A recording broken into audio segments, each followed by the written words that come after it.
Hi, I'm Barbara Lucas, and welcome to the Green Room, where we explore the environmental topics that green up our world. We all know that school budgets are very tight these days.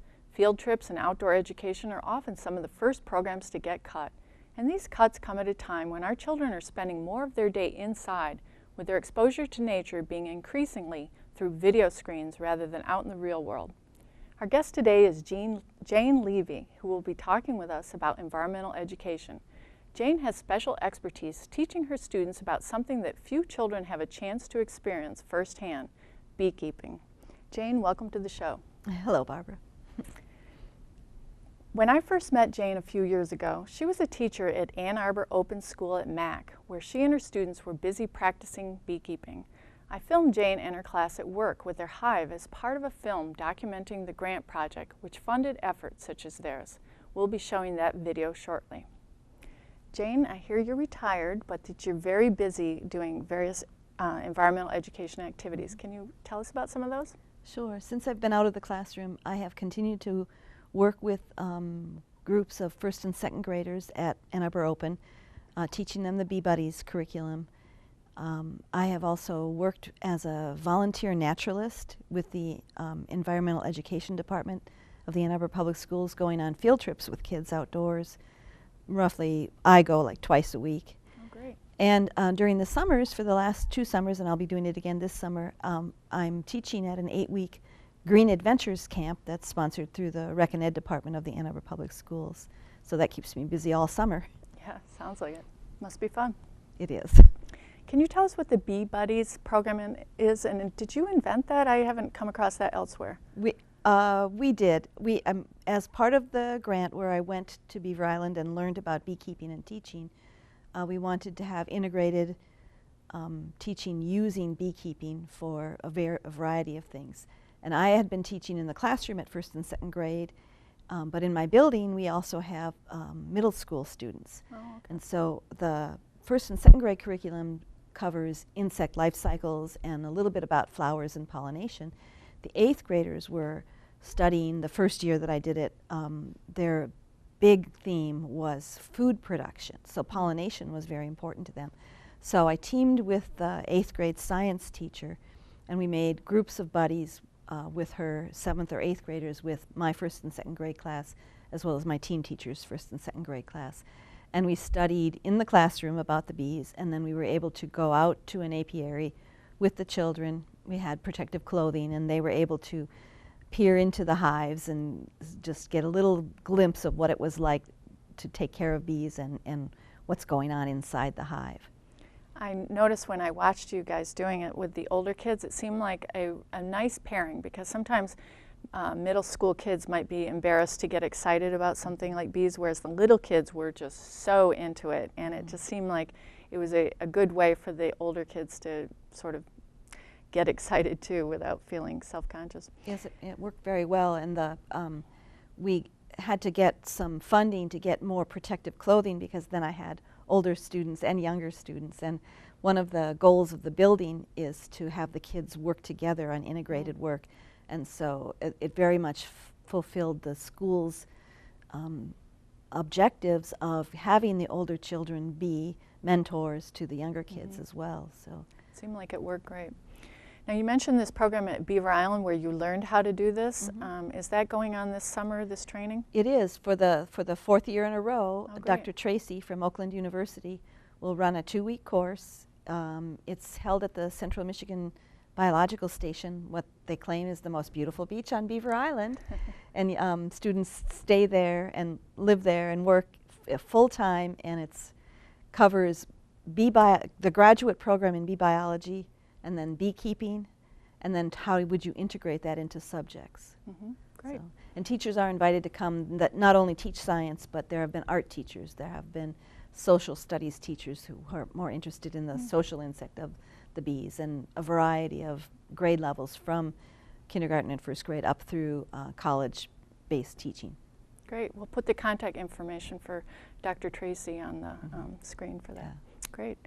So we did a movie documenting Dr. Tracy's grant work, three of the different programs that her grant funded, and we're going to show that movie now. And your class is, I think, in the middle of the movie, the real little kids in the bee suits. I can do it. Hi, Tool. Hi, Tool. Can I do it? Can I do it after you? Oh, look at them down there communing with the queen. Whoa. Shall we name her? And can I be the one who puts the queen bee in? You get to have an adventure with the bees. All right, now watch. Let's look and see. They might be doing a dance. I want to go see her. I want to go see her. Cool. That was cool. They're a lot of fun. It was fun. Bees are very special. That's incredible. It's so cool. I've never seen anything like that before. It's just really amazing. What an experience. Once in a lifetime. Following an EPA-funded teacher training, 17 sites throughout Michigan received hives, and over 1,000 students benefited from the science and art of beekeeping. To learn about the many benefits gained, we visited 3 different programs. At the first, 2 high school students installed a brand new hive as their teacher coached. At the second, middle school students and teachers checked on the health of the hive while visitors to the Nature Center looked on. This is what they come in. And at the third, second graders and their 8th grade bee buddies added a replacement queen to their hive. From these students and teachers, we heard a lot of compelling reasons why beekeeping is a great educational tool. Obviously, eating honey produced by your own hive is very cool. We can get some honey from this one. But the less tangible benefits gained? Priceless. For instance, participants expressed wonder and awe of the incredible world of bees.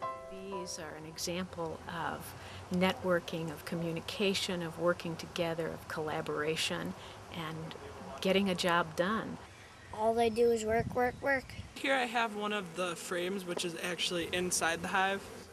The hexagon grid that's on here, They're starting to make wax on there. bees will build their own grid for the honey storage and for laying their babies. The brood comb. The brood comb. Did they see the babies? The way that they interact, and they do dances and fancy little pattern walking to communicate which direction the flowers are and how far they are. They might be doing a dance. Oh, they might be, to tell the other bees where to go. And if the queen's cold, they all huddle together and they flap their wings fast enough to create heat to keep the queen warm. You get to see the queen, maybe, if you can find it. Queen bee was in here, okay? And there was candy at the end of this right here. And what all the bees did is they all chewed away the candy and they let the queen out. So now the queen's in there and we're gonna see if we can find her. Queen might be on that one. Whose head was sticking out, right? Where did you see it? So she's been laying right here. She's on this frame somewhere. Fuzzy bee right there. It looks a little bit fuzzier than the It's rest. bigger and fuzzier. That's a drone. That's a drone right there. Those are male bees, drones. Okay. Oh, is that her right there? I see her. Is that her right there? Is that her?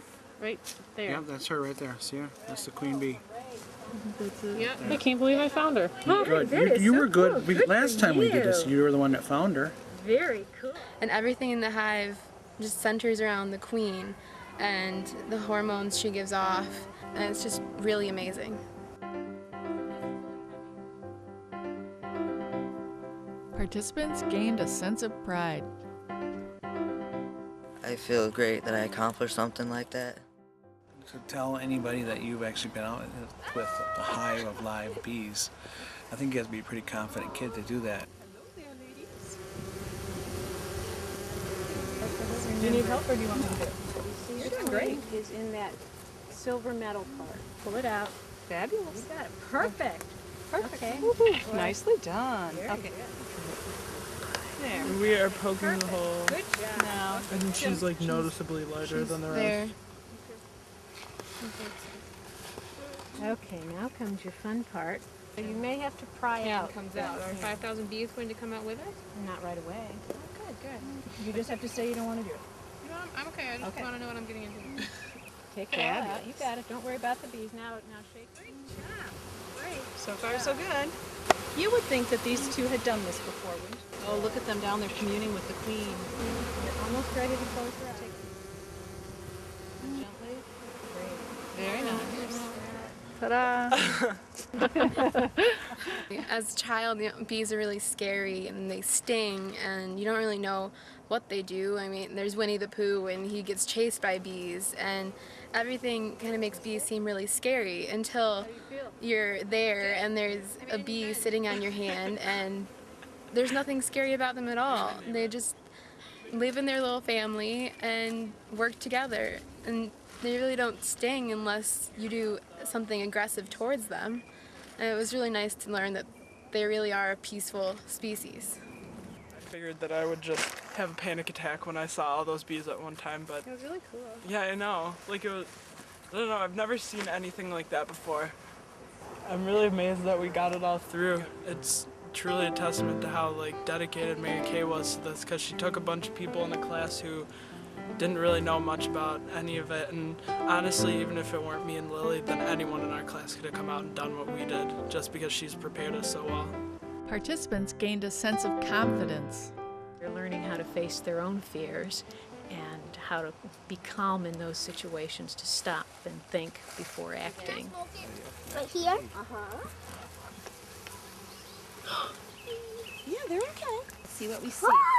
All right, now watch. Let's look and see. Helps you understand that the risk isn't as big as you make it into your head, because usually people blow this sort of thing out of proportion. I'm not so scared of bees anymore. Now that I know how to be safe around them now, don't bug them and they won't bother you.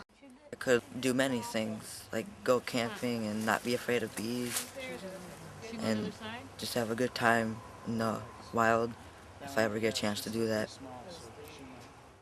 This sense of empowerment can make a child feel more positive about their potential in the world around them. So you might get your own hives?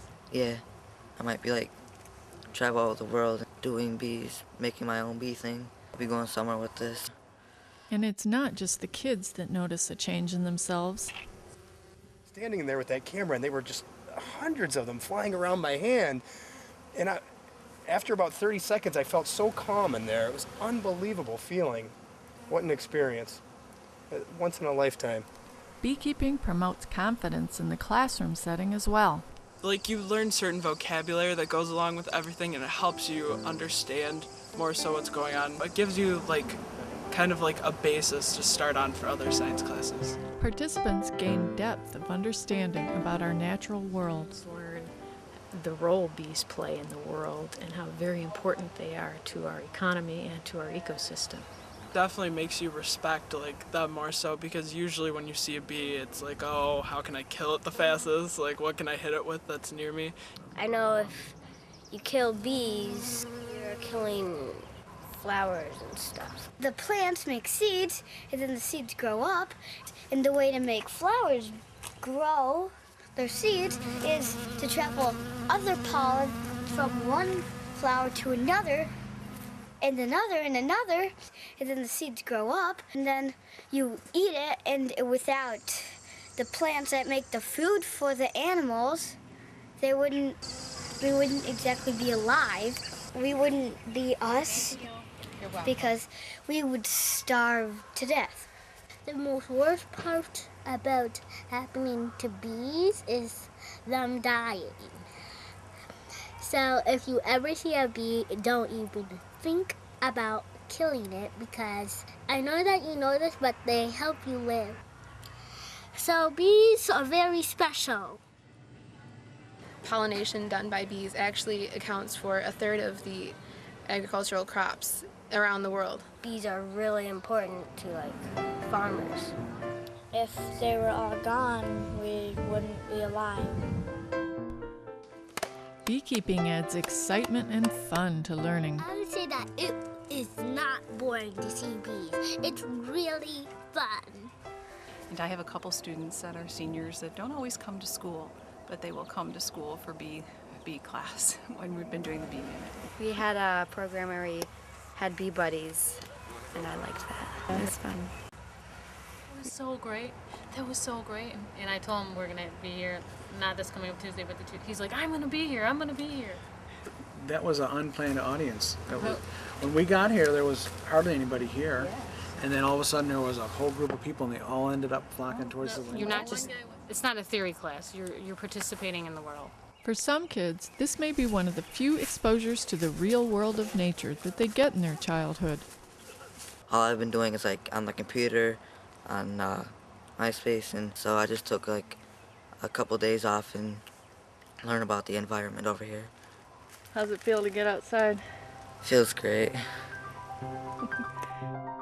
I had no idea when I signed up for this grant what I was going to get into, and I've just been professionally and personally delighted. 1, 2, 3. We love bees!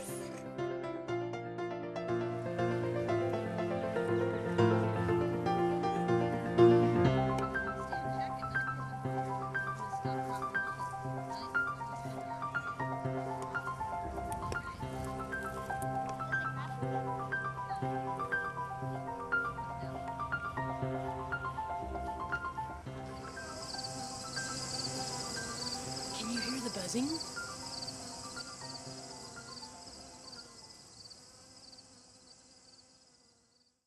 So what are some of the more fulfilling aspects of your work with beekeeping and children? The learning that the children take away from actually having that hands-on experience of being with the bees is something that you just couldn't replicate with any kind of an on-screen or book type learning. I saw a real change in who the kids were with respect to nature. I mean, children are so naturally curious about nature, but having the things that you teach them, the knowledge level things, but then the experience of being there and seeing them or petting the bees or whatever, really changes, I think, the learner themselves, whether it's an adult or a child. Now, when you say petting the bees, I'm thinking of the shot in the movie where a bee lands on the girl's finger and she's, able virtually to pet it, which is really neat. I know that when I was filming, I overcame my fear because I realized the camera could get up inches away from the bees and they wouldn't swarm at me at all. And the sense, as you mentioned, being right there, the smell of the honey is sweet and you hear the hum. It's so relaxing, and I could tell the kids, I've never seen actually children so excited about anything as they were with your beekeeping. It was just really great. They were. One of my favorite stories was the first time I took the kids to the apiary, as they were getting dressed to leave, taking off their suits, and one little boy had a mother with him, and he's taking his thing off and he's saying, "Mom, today when I go home, I'm not going to play on my Wii, I'm going to play beekeeper." Oh, and I was great. like, all right. Yeah. And it seems to give them so much more self-confidence. Do you think that they're overcoming the fear of bees? Do you think that generalizes to other things that they do? I think it does, because I see the children, first of all, they feel such a sense of accomplishment that they won't at the beginning say so much that they're afraid, but everybody, and children, because they play outdoors, are afraid of bees or getting stung. And so after they've done it and have been that close to that many bees, I would have kids come back to me during the regular school day who had been out, and they would walk up close and start observing different insects as well as the bees, and say, "Oh, I saw this, oh, I saw that," without that fear of, and start running away like, "Oh, it's an insect." Which probably causes the insects to sting. Yeah. I've heard that swatting and yelling and being in a panic can cause an insect to sting, which wouldn't normally. Which we probably should mention that it's not the honeybees usually that are stinging anyway. No. It's the wasps, I guess. It's usually wasps. Honeybees, in general, when they're kept by a beekeeper, are kept for their gentle behavior and sort of inattention to people that are around them. They know that the beekeeper works in the hive with them, and they just go about their business. And for the schools that don't feel comfortable or don't have the room to have a hive in their yard, I noticed at your school they had the hive at a teacher's yard that was several blocks away, which seemed like a great situation. Right. so that the Right. kids that want to go can. There have been some school systems, there are some that have allowed hives to be put on them in, in places where they felt it was far enough away. And then like ours, like you said, there's a backyard that's within walking distance, so we don't have to incur the cost of busing to take the children there to look at the bees. And that works out nicely. Yeah. And in terms of colony collapse disorder, I'm sure you probably get at least briefly into the fact that bees are in decline with your kids. And I was wondering if you think that having a beehive gives the kids a sense of efficacy, that they're actually doing something to help this environmental problem, that otherwise it gets kind of depressing to just hear about, oh, the bees are dying, you know. Well, I think it does, and it certainly has made the children more aware even of the importance of the honeybees as pollinators, and that they're hearing in the news about colony collapse disorder and putting it together with what they're seeing. And they'll check on me, like we went to the bees last fall. This spring the children are coming up to me and saying, how are the bees? Did they make it over the winter? What's going on? So they really care for it. They have that sense of stewardship, which is one of the objectives that I have with working with them, is that they'll have that sense of feeling of trying to do something to help the world. Which they don't get if they're just watching a movie about bees. Then it's just sad. Oh, the bees are disappearing. Oh. Yeah. So school budgets are very tight. What can people do? For instance, this whole grant program, did your school have to pay to have you go? And when I went, and I did not, it was covered through an EPA educator grant that year. Teachers who would want to go to the beekeeping and teaching program now would need to pay for their graduate credits, but they would pay for graduate credits for anyway for their ongoing certification process, which they need. There have been people that have gotten local organizations to support them that are the typical outdoor education funder who will fund things like that. In terms of running the programs in the school system, you want to go to there now, or yes? No, yeah, go ahead. That'd be great. Ann Arbor has had an environmental edge program for a long time, and when funding started to get really tight and programs were being cut, the people that were interested in maintaining that, the fact that every child would get an outdoor education experience every year, got together and decided they needed to endow a fund that would then help maintain it in the face of budget cuts from the state or from the funding, the public funding. And there is a local area community foundation, and they were able to make a separate one called the Science and Environmental Education Endowment. And somebody set a level where they said, well, if we could get to this level, the program would self-sustain constantly. And they're at the level now where the program is endowed well enough to fund the busing for the trips. The naturalists, other than one paid staff member, are volunteers. Like yourself? Like myself, which is another way that people that are interested can get involved if they've got time and they enjoy being outdoors and wanting to pass that on to children. That's great. So that's another way to. I wonder if other communities are doing that. I've never heard of it, the Endowed Foundation. That's great. I don't know for sure. Yeah. I think they had an idea that there were in some other places. It's a great model. In terms of people that really don't have any money in their classroom, teachers that just can't get any money for school trips, do you think that there's more they could be doing just in their schoolyard? There is. There's a lot of helpful curriculum guides and probably programs where teachers can find out more information. But children are such good observers of nature that it's as simple as doing what they call a square yard field trip. You go out into wherever their playground is, mark off a small area, have the kids get down close and start documenting what's alive there, what plants, what animals, and they'll find, children can be fascinated by watching the ants carrying things into the anthills or the roly-poly bugs, the sow bugs, and when you find what kind of diversity is in a small space like that, it gives you the idea that you can do more just watching in your neighborhood, walking around, looking at the trees changing. There's a lot of things going on, even in urban settings, that are not costful if you can take the children outside walking. But it's so important to get them out there. And that beehive in the teacher's yard makes me think of collaborative, for instance, a community garden that might be in the area could be run in the summer by the neighborhood, and then in the fall the students could come and help, and that's all kinds of opportunities. And I know it's a growing trend right now for schools even to have their own growing gardens. So I know that there may be 9 schools in our district right now that have a garden where the school children at some point in the spring help set it up, and they have to figure out how they're going to maintain it over the summer, but harvesting the food in the fall and being able to put it into the lunch program. They've just made this available in Ann Arbor. Great. So that'd be perfect. Learn about science and get good food at the same right, time. and get good food, right? Yep, great. And nutrition. Yep. And interestingly, the children will eat what they grow. Yeah.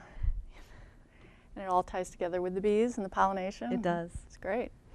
Well, thank you so much for being here today, Jane. This has been really interesting. Really appreciate your time.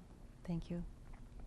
For those of you who would like more information about outdoor education and about using beekeeping as an educational tool, we've provided links to relevant resources at ewashta.org/greenroom. Thanks for joining us here in the Green Room.